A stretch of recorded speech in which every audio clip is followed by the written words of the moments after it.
Welcome to the Movement PT Coffee Cast, where we sit down and talk about physical therapy, health, and whatever else comes to mind during our coffee-infused conversations.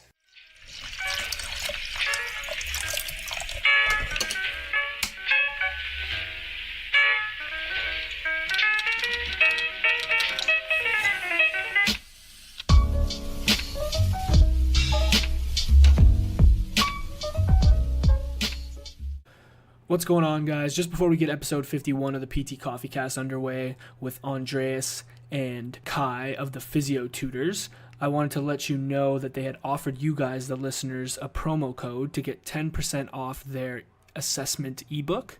And basically that ebook consists of an overview and a guideline for combining their clinical expertise and the latest research on the Physiotherapy Tutors YouTube videos. And it basically aims to provide the interested reader and followers on their various social media platforms with more in-depth research and background into some of the statistical properties of the clinical tests that they cover on their YouTube channel. So within this book, you're going to get 480 plus pages. You'll get some interactive content. You'll get detailed descriptions. Things are searchable. And you get free lifetime updates, guys. So if you want to use the promo code MOVEMENT, which would be MVMT, to get 10% off, you can do that by going to their website, adding the book to their cart, and using the promo code MVMT. Guys, this is an awesome opportunity, and we really appreciate Andreas and Kai offering this up to you guys. They're doing great things, and we hope that you enjoy this episode. Cheers.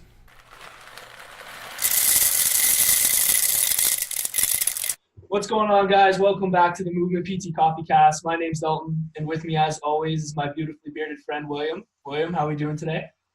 Cold. Cold? Cold. Well, it is Canada.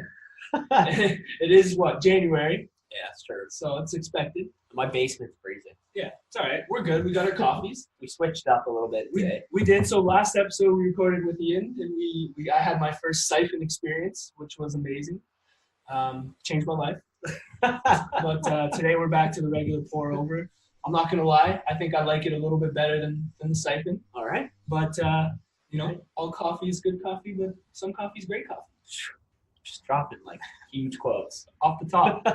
All right, guys, we're back at it this week in another interview with two gentlemen who basically saved my career in physiotherapy school for all of my practical exams.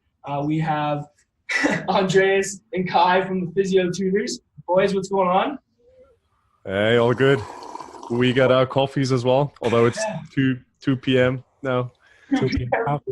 It's 8 o'clock here, so it's acceptable. Actually, coffee's acceptable. Yeah, that's right. You just got to be willing to accept the consequences a little more if it's later in the day. Exactly. That's all. Let's just kick it off with the coffee then. So, what kind of coffee are you guys drinking, and how are you brewing your coffee over there in Amsterdam? We're lucky that our housemate has an espresso machine, so it's actually pretty awesome coffee. You can send a picture for the show notes. Oh yeah, that's true. Yeah. It's called the Rancilio Silvia. It's like one of the Italian silver, stainless steel espresso machines. It's a pretty good machine. Oh man, that sounds classy. Yeah, that sounds way better than what we're drinking. This is actually this is such a surreal moment because not only have your guys' videos saved our bacon for exams and stuff, but as we've been in practice too, it's no questions asked. If I'm looking up a video for a special test or trying to figure out how to diagnose or clear something, I'm going right to your video. So just right from the get-go, guys, it's awesome to get to finally chat to you guys in person and kind of in person. I mean, a lot of people tell us that, but it really never gets old. It's so cool to see what kind of an impact you can have just with us uploading videos on YouTube and actually helping people through exams, finishing their degrees and getting ready in this great profession. Yeah, I agree. I think I always feel more honored even if people that do something themselves, like you guys with the podcast, or someone else who is really active in social media tells us that. Yeah. No, for sure. It's awesome. And that's something probably that keeps you guys going, eh? I'm sure obviously it's a lot of work to put in to record the videos and put out the content that you guys put out. So it's always nice to just get some of that feedback that like all that hard work that you're putting in is actually paying off. Definitely. Yeah, for sure. It's the best reward you can get, certainly. Okay. All right, let's start off. Why don't you guys just do a little bit of an intro of yourselves, kind of give some background to our listeners, maybe personally on like how you guys made it to physio school and maybe how you developed your relationship. Yeah, okay. So may I start? I'm Andreas. I'm 26 years old, originally from Germany, where I pretty much spent my entire childhood, went to high school there. During high school, went to the US for a good 8 months to go to high school there. And this is really where my interest in physical therapy kicked off, because luckily I was never injured, even though I was an avid soccer player, played different kinds of sports, but I was never injured, so I never got into physical contact with any PTs, luckily, which changed then in PT school, where I twisted my ankle 3 times pretty harshly in the first 2 years. But then I could go ahead and try to rehab myself. There you go. But yeah, so from high school, I directly transitioned into PT, where originally I wanted to do that in the US. I wanted to study in Boston, Massachusetts, at Northeastern. I did a whole lot of work in high school to get into a US university. Ended up getting into Northeastern. So I got the letter. I was all hyped up, but then you see that $65,000 tuition fee at the bottom, and you're like, I'm probably not going to be able to cope with that. And my family also wasn't willing to finance that. Like we were talking about, okay, maybe I could get my will already. So anything that I may eventually get if they ever pass away, I hope they don't for quite some time. But it was ridiculous. So then I was like, okay, I'm going to look for something in Europe. And that's what I found in Amsterdam. And that's then where I met Kai, like in intro week during a miniature table tennis tournament. That's where it started, eh? The table. Yeah, exactly. Which I won. I want to stress that. Just for the record. Yeah, for the record, exactly. My story is quite a bit longer. After high school, I wanted to get into medicine in Germany. I didn't end up doing that because I talked to a lot of med students. They were not really satisfied with the studies. I don't know, kind of ended up doing a combination of economics and IT, which I think you guys would call business information systems. I did that. Yeah, that's kind of unexpected, I know. I finished that study, and then I continued working for a big company in Germany for 3 years, which I did quite like. I mean, I had an international job.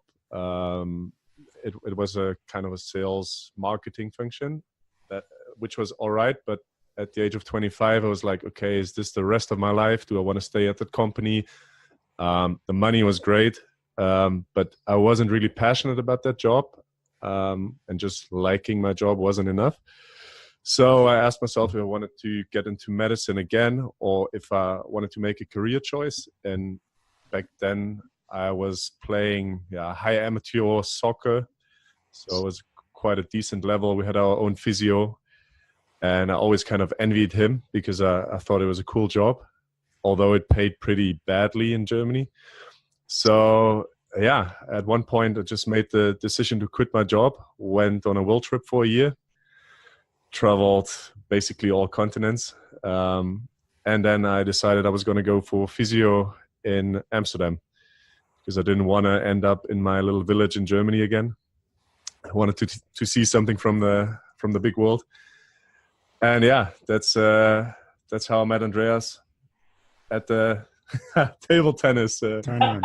You guys locked eyes at that table tennis, and then it was from there on out. It was destiny. It's always this contrast program, like my story. Kid goes to high school, has to make a decision like everybody. What do you want to do? Decides, PT sounds interesting, and I go to PT school.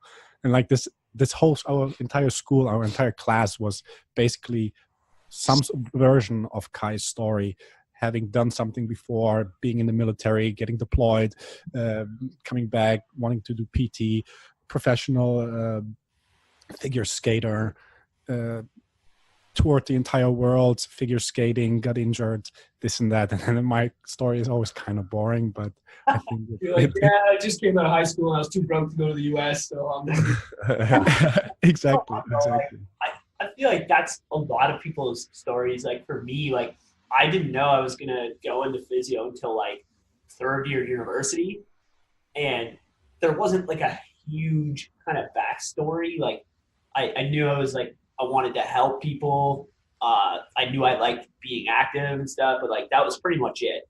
Yeah. So, you know, I got a pretty normal story too. So no crazy travel stories or finding myself.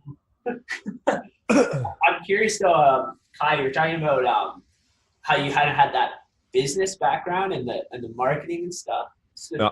I was wondering, like, do you guys create all your content and all your graphics and stuff, and like, did you get some experience with that, and has that helped with your Physiotutor stuff? Yeah, the funny thing about all of that is I do have an IT background, but Andreas does all the IT stuff. I do all the graphics, yeah. But that just comes from my hobby. I first got in touch with Photoshop in high school, and I just fucked around with it. Yeah. I feel like Will has a similar story to that too. He's the one that creates like all of our graphics and stuff, and he just learned it from YouTube, basically messing around. Not from your guys' account though. So you guys made it together to physio school. Now let's talk about how like Physiotutors got started and like kind of what pushed you guys to start putting out those videos and content and all that good stuff. Yeah, just the lack thereof. When we were in our first year, you get bombarded with so many tests, special tests for the shoulder, knee, algorithms, and all you have is McGee, also Canadian, right? Yeah. David McGee's textbook, which was praised as the Bible. We were supposed to sleep on it, literally. And that's all you have. And I mean, it was 2012 when we started. And I mean, the textbooks, I have so many textbooks that I never opened because once I got my hands on the PDF, I just wanted the PDF so I could search more easily. Right.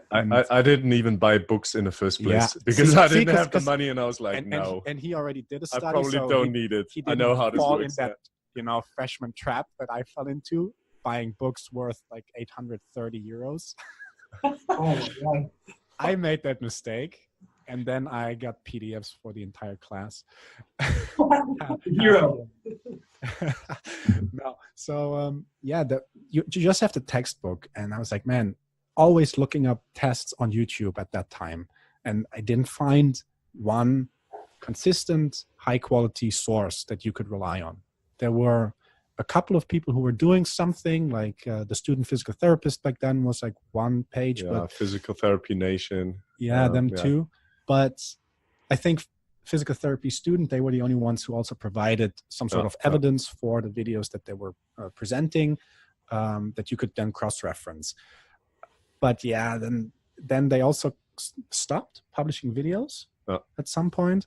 And we thought, fast forward second year, we were first year tutors. That's also where the name Physiotutors sort of comes from, because we have this peer tutoring program, or we had this peer tutoring program in our school where once you are in second year, you can have these informal meetings with first year students and sort of answer their questions on this student to student basis. Maybe there are some questions that they don't want to ask in class because they're afraid, or they want to recap on and practice skills. And then you meet up with them once a week to practice that. And then I don't know if you have to accumulate elective credit points in your studies, but we had to accumulate something like 20 elective credits during our 4-year studies to graduate. And you could do that through extracurricular activities such as this peer tutoring program, or doing a language course, or I don't know, whatever activity, a first aid course, something like that. But to get that credit, you have to write a report. I don't know, 3, 4, I don't know how many pages it was back then. And we were just too lazy to write that report. So we were like, all right, let's use a YouTube channel and upload videos on the topics we covered with our group, so they can recap on that. And then we'll have that as proof that we did something during those weekly meetings. And plus we had a big living room, still have. yeah. And we found a treatment bench in front of our school that we fixed. And you had a camera from your dad. Yeah, that's true. Which we still have. Shout out to Günther Heck. Always. Shout out. First sponsor. Yeah. So that's how we ended up making those videos. Yeah, it was a combination. It's once our own need to have videos available, and we knew that, okay, if we publish that, somebody else is going to find it's useful, because you're never alone with a question that you have on the internet. Rarely. And then be helping our first year students getting that credit, and just an idea out of the lack of available resources. Yeah, I feel like that's a common theme that we've heard of people that like start off and do their own thing, like just a lack of or a frustration of what's going on, and then you take that and combine it with like your passion, and you usually end up finding something or creating something like you guys have with like Physiotutors. Yeah, I mean, it's sort of like this business 101, right? It's find a problem, try to solve it, and that's it. Yeah. I'm curious. So like, you guys were putting content out while you're in physio school. How was like the response from like classmates and faculty and stuff like that? Was it positive? Was it like that people were like, why are you guys doing it? They didn't really understand. Like, how was that? I think the people in our year, they were laughing a little bit about it, or I don't know if they took it serious, because yes, we were students. But I think the first year students that benefited from the videos, they all already appreciated it, because they also knew that we made those videos for them. But I think that's also the reason why we started with filming orthopedic tests, because it's pretty straightforward. I mean, in the beginning, we took McGee as a basis. Later on, we found out that the best way would be to, go on PubMed, look for articles. I mean, you don't have to be a professor of physiotherapy or similar to be able to reproduce that. I think what we made differently compared to other channels was that we had a good video or audiovisual quality. Yeah, straight from the start. Yeah, and kind of people knew what they could expect from a video. So it was always an introduction, a little bit of evidence. We showed a video or like the test, and there's a little outro, that's it. So you kind of always know what you get. Yeah. I think what Kai said, we tried to minimize our vulnerability as much as possible. Yeah, exactly. Being students, we didn't talk about our concepts or our way of dealing with things or assessing the Physiotutors method. My method of assessing a shoulder. It was just straightforward orthopedic assessments. How are they described in a diagnostic accuracy study? This is how they did it. There you go. If you want to read more about the article, it's in the description, and that's it. So you're, let's put it in quotation marks, untouchable a little bit. Yeah, like you're just putting out the facts, right? The evidence and what everyone, you can't really question it, really, because it's just what it is. Exactly. Yeah. And of course, then now it also evolves a little bit more into what's our clinical reasoning behind certain assessments or certain approaches. We go into more of the treatment, where things get way more blurry because it's so there's no right or wrong. Yeah. There's no one way to treat. So that's a little bit of a different story. But yeah, like my mentor, when we started and we have these mentor meetings. So they ask you about your progress and how you're doing, because there are people coming from all over the world, so they have to adjust to living in different cities. So it's good to have your mentor who can also you can talk about stuff like that if your family is not there or whatever. And he already was like, all right, that's a cool idea. You know, that can evolve into, you know, a business opportunity. And I was laughing at that idea back then, because we're like, yeah, we'll see about that. But, you know, now we're here. Yeah, that's kind of one of my next questions is going to be is like when for you guys was it like, okay, this is real, like we can actually take this and make it something? Because like obviously you just started out putting videos out, you're getting some views, people liked it, I'm sure it felt cool, you're getting subscribers and all that stuff.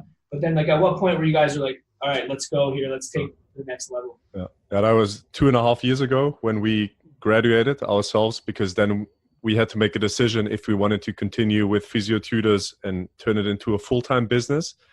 And I think back then it was a pretty difficult decision money-wise, because I think we made like 50 euros from YouTube a month. Yeah.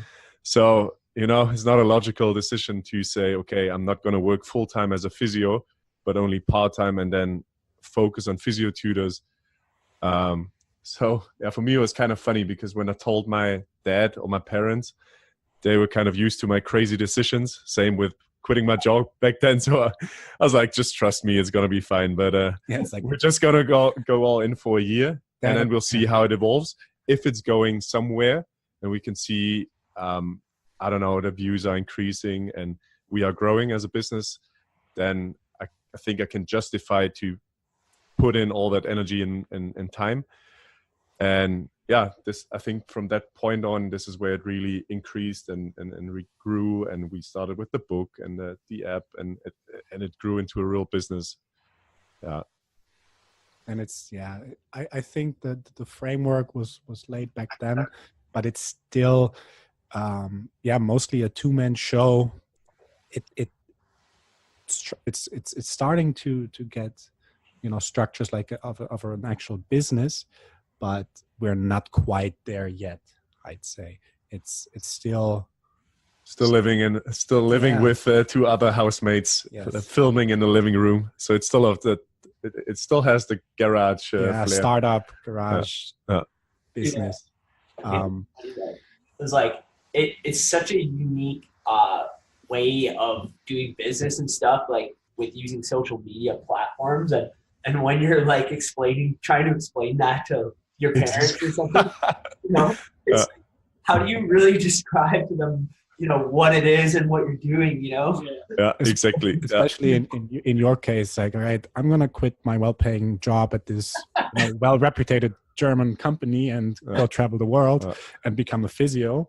People look at you, and then you get your physio degree, and and you're like, I'm not going to work full time as a physio and revenue. I'm going to try this social media thing. Yeah. But it's still the same thing. Now, like when we reached 100,000 subscribers on YouTube, you get that YouTube button. Yeah. And we have this family app on WhatsApp. So I posted like, hey, we reached 100,000 subscribers. And like, there was like no reaction because I think my grandpa and my parents were like, yeah, so what about it? Yeah. Are those paying customers? Do they pay? No. So, yeah. I kind of want to ask you guys about that. Is like, so I listened to the episode you guys did with the duck legs, and I know you guys mentioned that you had people in almost every country like listening, like watching videos. Like, how does that feel to like, you know, to have that, like someone in every country has heard of you guys? Like, that's insane. Yeah, I mean, we don't get statistics from North Korea or China, but we know that there is also big demand in China. Like, people who are trying to get our videos on Chinese YouTube with subtitles and everything. But yeah, it's crazy. Like, if there are 2 views from Uganda. Yeah, I think. Okay, sorry, like, can I interrupt you? Yeah. I think we only realized that when we on the trip to San Francisco, I think. Yeah, like we did in February last year, we were in San Diego and then in San Francisco. Back then it was for the San Diego Pain Summit, and we did this city trip, like a walking tour through San Francisco, and there was like a group of 30 people, and 2 guys in that group knew us from our YouTube channel. So it's kind of fucked up. And then, then we realized, okay, this is pretty crazy. So quite a lot of people have to watch YouTube or have to watch us on YouTube for that to happen. Yeah, but yeah, like there's a view from every country, you can say. Yeah. There's like in our analytics, 156 countries that we have views from. And even there are countries there's one view. So that one person has watched a video in that country. Plus, when I was in Sri Lanka last October, I wanted to go to the toilet, and this guy stopped me on the stairs, and he was like, "I'm watching you guys on YouTube." That's also pretty funny. That's awesome. That's outstanding. That's something that me and Will talk about often. I guess it's a question we can ask like you guys is like, obviously when you went into physio school, you were thinking probably traditional physio route, right? Maybe not, but like for the most part, most people do. And then like once you do something like this and step out onto like the social platforms and you realize like how much of an impact you can have on people on such a mass scale for the profession, like it completely shifted our mindset and like what we can do. And then once you figure out you can actually make money off that and actually have a career to support yourself, like how was that process for you guys, like when you started to realize that? Yeah, go ahead. No, go ahead. I'll my thoughts. I don't know. I think when we started 2 years ago, I thought like this would be the dream if we could ever maintain like this lifestyle and also make some money to support ourselves. That would be unreal. And I think now we are actually on a pretty good way to accomplish that. Not yet. I mean, we're still living like students and still kind of are. So but yeah, it's for me that's a dream, and we're pretty close to accomplishing that.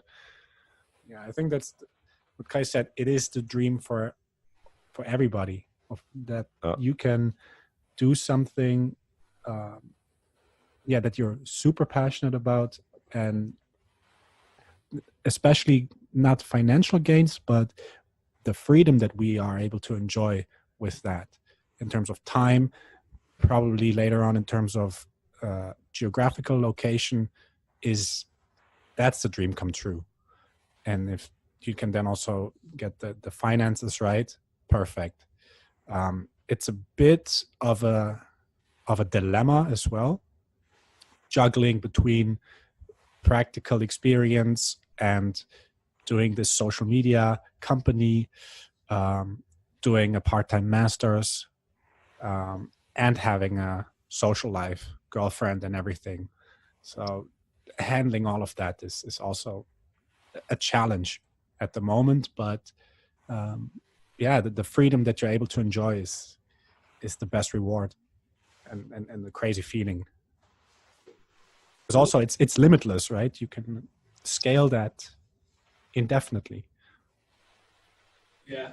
What does like a day-to-day look like for you guys then? Like, are you in clinic? Are you practicing? I know you just mentioned you're doing like your master's, so obviously you guys are still in school a little bit here and there. Mm-hmm. How does it look for you guys? I think the best way is to watch our day in the life special that we published on YouTube. Oh. That kind of depicts a typical day that we have. Yeah, but I'd say it's like getting up in the morning. I mean, I do Facebook, Andreas does Instagram, so it's a lot of posting and answering comments, scheduling videos. I think what people think we do is always just YouTube videos. That's what they have in mind. But I think that's the smallest part of everything. That's just writing scripts and filming, which is like a day of a whole week. But then I think most of the time we both dedicate to developing products for example, the book that we published. I think that it took ages to write the book. Now we're in a progress to write an orthopedic assessment online course, which also took ages because you want to have it perfect, and you can always improve, and then we change stuff. So I think we've been busy on that course for like 2 years, and I think it's going to be published in January. Then we have to read articles for the masters, to prepare stuff, presentations. Still got some exams left, so we have half a year left for us to finish the masters. And I practice 2 days in a practice, not our own practice, or just a practice in Amsterdam. Yeah, but I think what you said, we're trying to make this a business, so there's a lot of administrative work that's connected with that. We have a rising influx of emails that we get every day. We get that are some from followers, or some are more business related. More and more interest is we're creating more and more interest in our business by other parties. We have Skype calls with different people. We are developing other projects. Podcasts. Yeah, we have podcasts on the weekend. Master podcasting. No, but being a business, we want to expand that business, which means we have to develop new projects, and then a lot of time goes in that. That's web development, a lot of research on different aspects of those new projects. How can we realize them? We go to the gym every day, and we practice. Arm day and chill. Arm day and chill. Exactly. So yeah, that's pretty much a whole week. And then we both have a girlfriend. They also need attention. And you guys are superheroes. Like you must be drinking lots of coffee then. Like, come on. That's the funny thing. Kai, you still drink coffee? I do drink minimized a lot, yeah. My coffee consumption drastically. But you also sleep more, so I think that's fair. Sleep more. Yeah. Give and take, really.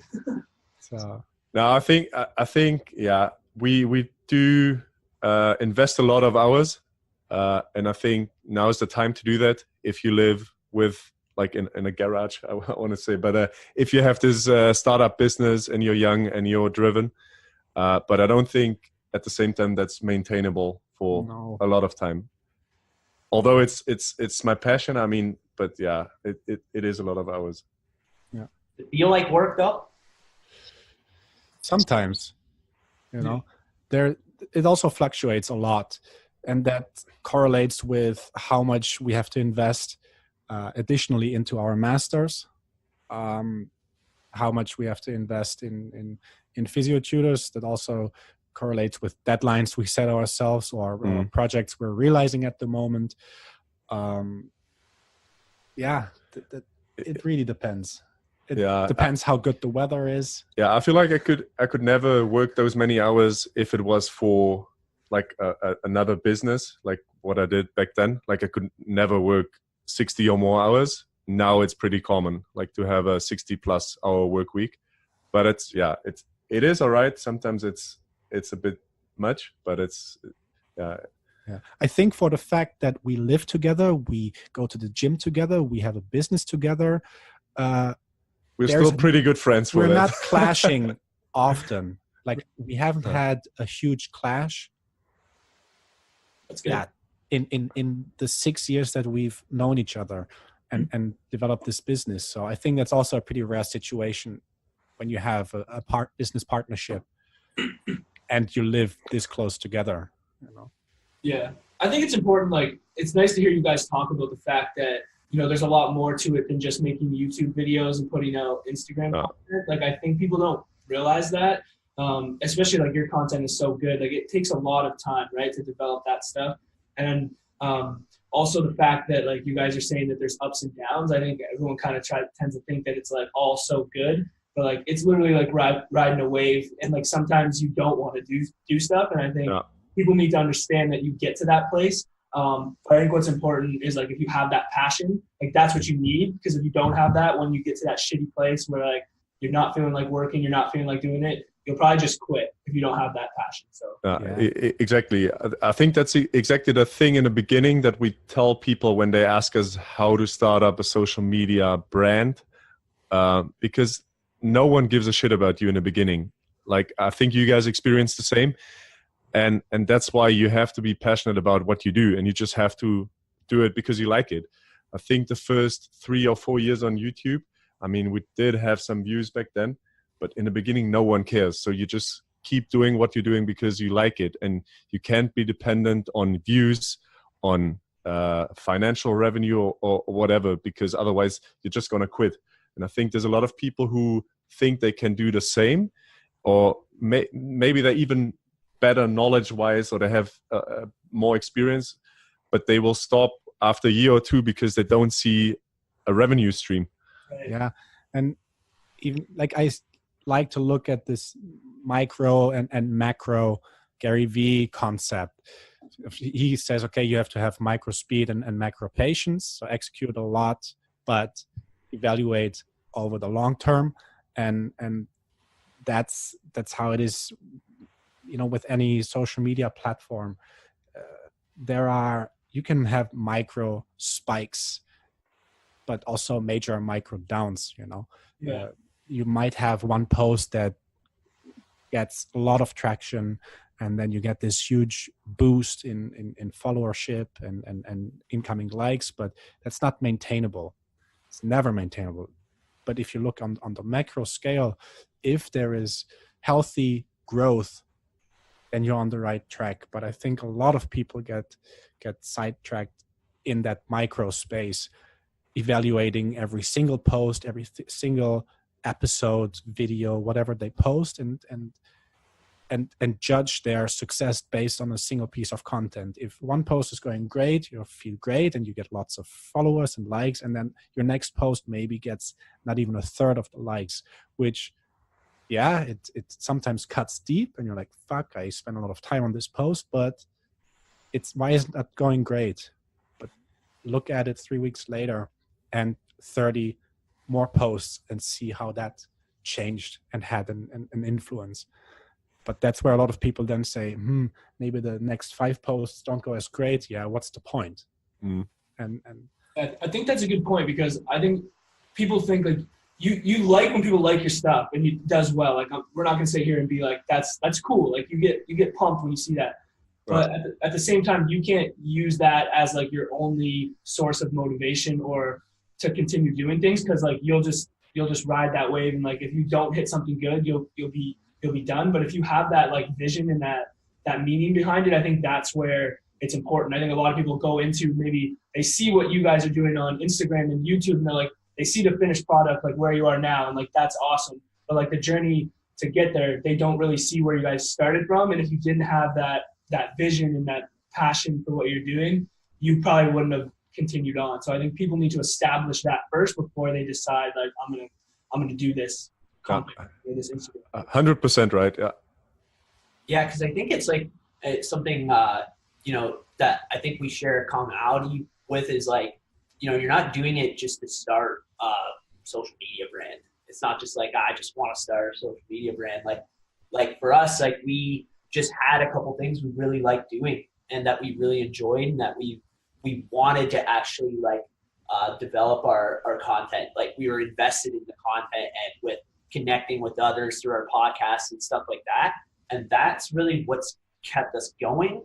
And I feel like for us, that's helped kind of shape the brand, It's not like we sat there and we were like, this is our brand, right from the beginning.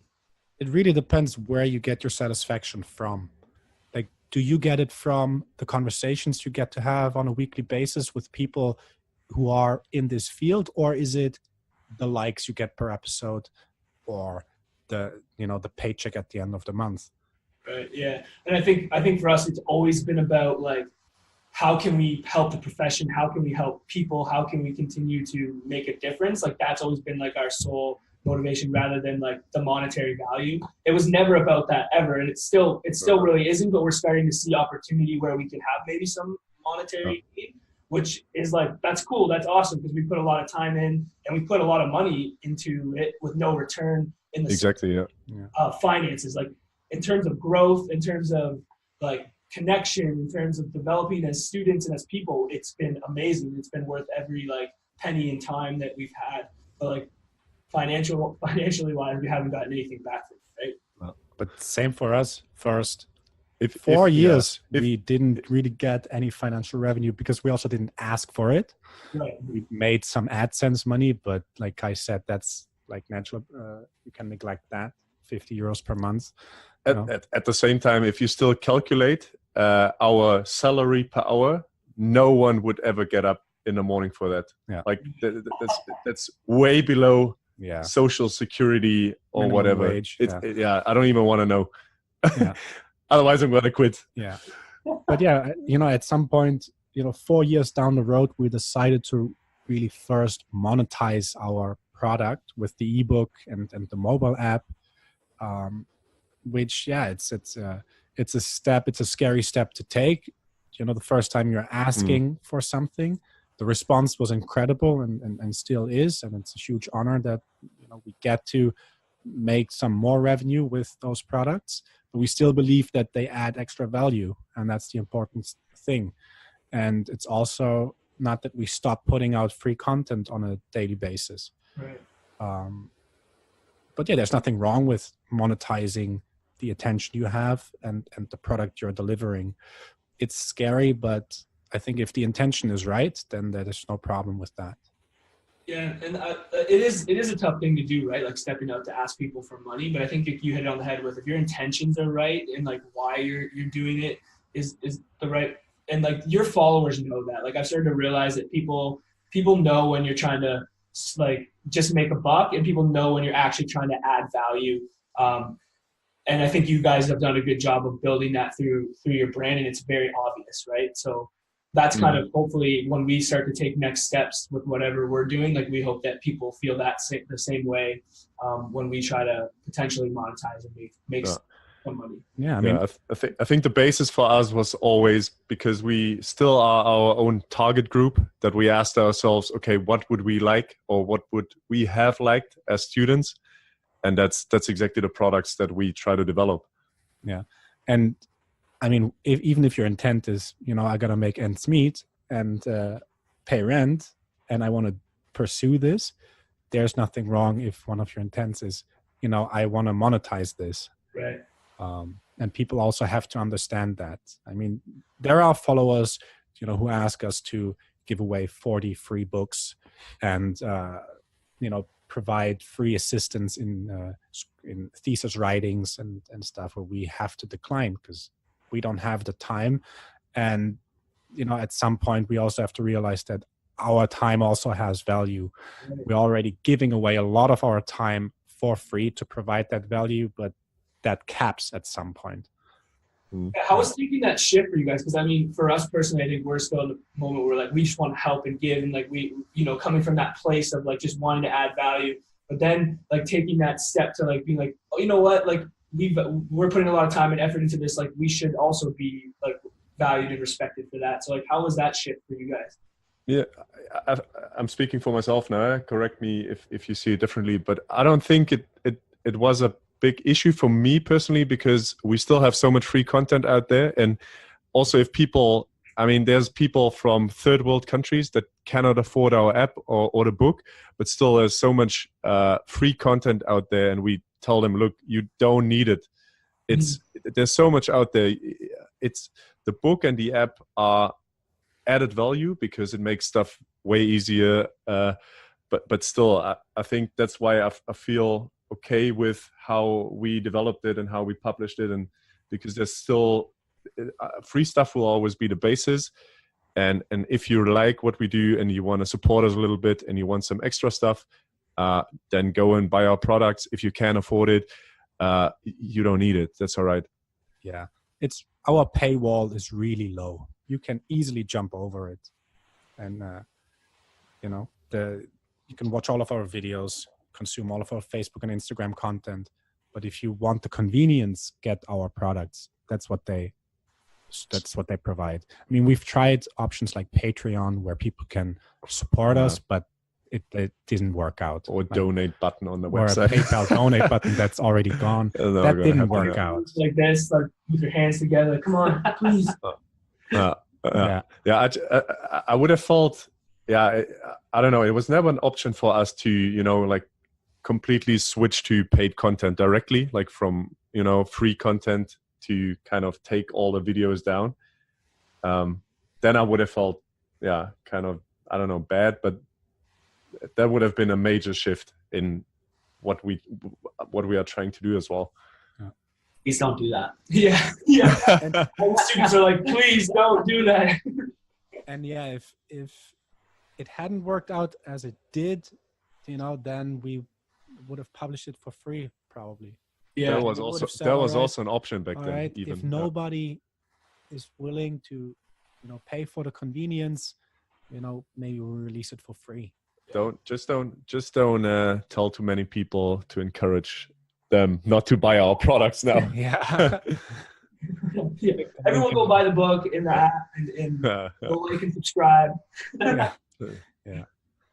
What's kind of, so as we wrap it up here, guys, what's kind of like next for you guys? Like, how are you, is there anything coming down the pipe that like is different from what you've been doing in the past that maybe you want to talk about? Yeah, I think the biggest thing is this online course that we are about to publish, because I think with the product, I mean, it's kind of a summary of orthopedic tests in a book. The app is pretty similar to that, and we've been asked by quite a couple of people if we have online courses, and that's kind of goes way deeper into the clinical reasoning behind different steps of the assessment process. That was a huge product that we're going to publish soon. I think for us personally, one big step will be finishing our masters in June, if everything, knock on wood, if everything goes well. And we have a couple of other ideas that we're still trying to develop. So yeah, I mean, the basis will always be the same. The videos, posts on Facebook, posts on Instagram. And I think figuring out our working and living situation once the masters is done, because the girlfriend kind of pressing about probably moving in together, being done with the masters. People are going to move out here. Our roommates are going to move out in the summer, and we want to take the next step to make this more of a legit business. So got to find a space to film, probably maybe have a small office space there as well, and where we're going to end up living. So that's a logistics question. Well, I hope if we ever end up in Amsterdam, then we'll be able to come and see you guys at that location. Yeah, definitely. Yeah, that's pretty much it. Secret projects that we can't disclose. No, keep them secret. Don't want to let everyone know what's going on. Got to keep the people feeling on their toes. Yeah. So maybe we are going to take down the YouTube videos. Maybe not. Soak it all in right now. Yeah. With everything that's going on, maybe YouTube is going to destroy itself. Yeah, that's true. Yeah. You never know what can happen, right? Yeah. So maybe just to end it off, like if you guys had any like advice that you would toss out to like physio students that are either just starting or maybe on the process of moving out of physio school, like what would that be? You want to go ahead? Yeah. If you need time to think, I'd say be active on social media. Like, it doesn't mean you have to start something on your own, but follow a couple of people that cover topics that you're interested in whatever media you like. If you like podcasts, of course, follow you guys. Because this way, it's such a good way to stay in touch with the latest evidence, but also to get in touch with the leading researchers in our field. And also, if you're motivated, I mean, start your own blog, page, whatever, because I think we personally grew and grew as physios as well by feedback. I think in the beginning, we talked about being vulnerable. I think for us, it was relatively easy to publish tests based on papers someone published. But still, I think along the road, we got so much feedback, also in a negative way, but which was good because it helped us to develop as physios to dive deeper into different topics. Yeah, and along those lines, stay critical. Even with everything that you consume, whether that's in a lecture or on social media, stay critical. Take a look at the other side. Read beyond the headlines of anything, whether that's a paper, whether that's a post, and accept uncertainty. Yeah, it sounds very philosophical, but that's how it is. you will probably never have the definite answer. That's just science. We're just trying as many hypotheses as there are, trying to accept them or refute them. But there's always going to be a challenge to any statement that's being made. Yeah. That's it. I like it. It's awesome. Really appreciate that advice, and people benefit from hearing the philosophy tutors. If you want to just drop where people can find you on social, I mean, if they aren't already following you. Everything Physiotutors. So either at Physiotutors or any platform /Physiotutors. On Facebook, Instagram, Twitter, Snapchat, even though we don't post a lot over there. Snapchat. Our own website, physiotutors.com. Including the newsletter. I think if you want to stay up to date about upcoming projects, but also, we have a weekly newsletter that also just recaps the best stuff we posted during that week on all platforms. Best is to go physiotutors.com, and then you can go from there. Links to all of the platforms, course website, our shop, our YouTube channel, and the newsletter is all on there. Awesome. There we go. Well, guys, we appreciate you taking the time coming on. It's pretty cool for me and Will to actually sit down and talk to you. Like we said, like we followed you guys for a while and you saved our asses a bunch of times. So it's cool to finally sit down and connect with you guys. The power of social media is unreal. So yeah, we appreciate the invitation. It's always cool to chat. Thanks a lot for inviting us. Yeah, for sure. Yeah. Awesome. All right, guys, we'll be in touch. You guys have a great day in Amsterdam. You too. You too. Take care. Hey.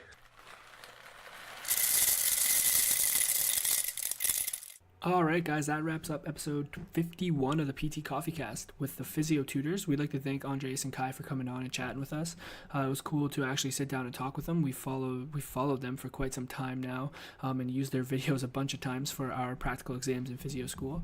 So being able to sit down and talk with them about how they started Physiotutors, some of the challenges they faced, how they plan on taking their brand to the next level, was pretty cool. So if you guys aren't following them, we suggest you head over to basically all social platforms and follow them using the handle at Physiotutors. Definitely check out their YouTube videos. Those videos are very helpful, whether you're a student or a clinician. If you guys want to follow us, you can follow us on Instagram, Facebook, and Twitter at the MVMT-PTs. If you have a question that you'd like to email to us, you can email us themovementpts@gmail.com. And if you guys like this podcast and got some value out of it, please head over to iTunes, subscribe, leave us a review. It just helps our podcast grow. And we also ask, if you did enjoy it, to share it with one other person. We just want to continue to spread our message and encourage people to drink more coffee, because who doesn't want to drink more coffee? And also, guys, if you didn't catch it at the start, Andreas and Kai, they offered us, you guys, the listeners, a 10% discount code on their ebook by using the promo code MOVEMENT, MVMT. So if you head over to their website and you add the ebook to your cart and you use the promo code MOVEMENT, you'll get 10% off. The ebook is pretty cool. It basically takes a lot of the information that they put on their YouTube channel into a condensed, more easily searchable format. You get over 480 pages. You also get lifetime content updates with that purchase. So we highly suggest you guys check that out. Again, we'd like to thank Andreas and Kai for offering that up to you guys. We really, really appreciate that. So guys, that's all we got for today. We hope you enjoyed this episode. We will see you on the next one. Peace.